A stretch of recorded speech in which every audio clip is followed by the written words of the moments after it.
Nearly 2 years later, the ending of Yellowstone still hurts. With its winning combination of prestige drama and gritty action, Taylor Sheridan's original neo-Western series forever changed television.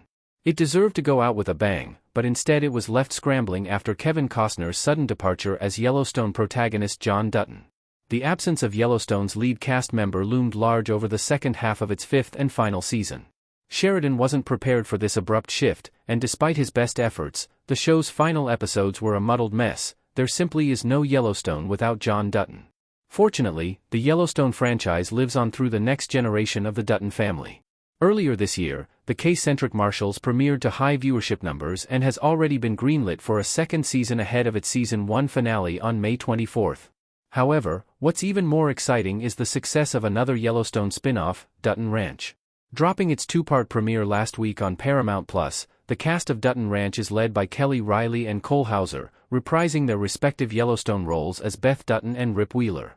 After a massive fire burns down Beth and Rip's dreams of a quiet ranch life in Montana, they start over in South Texas. However, this time they're the underdogs, as a ruthless ranch magnate wants their land for herself. Dutton Ranch proved an instant hit with audiences, and it is currently Paramount Plus' #1 most streamed show in North America, via Flix Patrol. What makes Dutton Ranch's popularity even more thrilling than Marshals is that it is much more of a spiritual successor to Yellowstone. A gritty Western drama centered on a power struggle over land with just a dash of soap opera, Dutton Ranch is everything fans have been missing since Yellowstone's ending. It also signals that the franchise's John Dutton era is officially over. Dutton Ranch ending the John Dutton era is exactly what the Yellowstone franchise needs. John Dutton III was a force of nature. When it comes to Yellowstone's best characters, nobody came close to matching John's tenaciousness, gravitas, and importance. Though the show was full of complex and entertaining heroes, villains, and everything in between, everyone existed in relation to John Dutton. Due to Dutton Ranch's similarity in tone, many wonder why Taylor Sheridan simply didn't make Yellowstone Season 6 instead. The reason is that the specter of John would have loomed too large.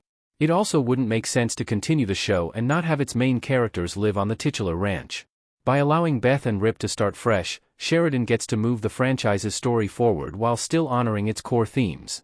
Besides John, Beth and Rip are the two Yellowstone characters who are the most unapologetically themselves. However, their mutual defining trait is their loyalty to the Dutton patriarch. With him gone, Dutton Ranch allows Beth and Rip to move forward as individuals and make their own decisions for the first time in their lives. If anything, Dutton Ranch calls out John Dutton for his old-school, get the hell off my land, brutality. Rip is gentler and far less of a thug than he was as John's enforcer. Meanwhile, Beth has a collection of scars that prove how devoted she was to her father, but she has been far less violent in her Yellowstone spin-off, more concerned with saving a horse and her business than swinging fists at a bar. Even after the firing of Dutton Ranch Season 1's showrunner, there's a high likelihood that it will get renewed for a second season, thus continuing the next era of the Yellowstone saga. Even though John Dutton isn't around to see it, he'd be proud. It's one heck of a legacy.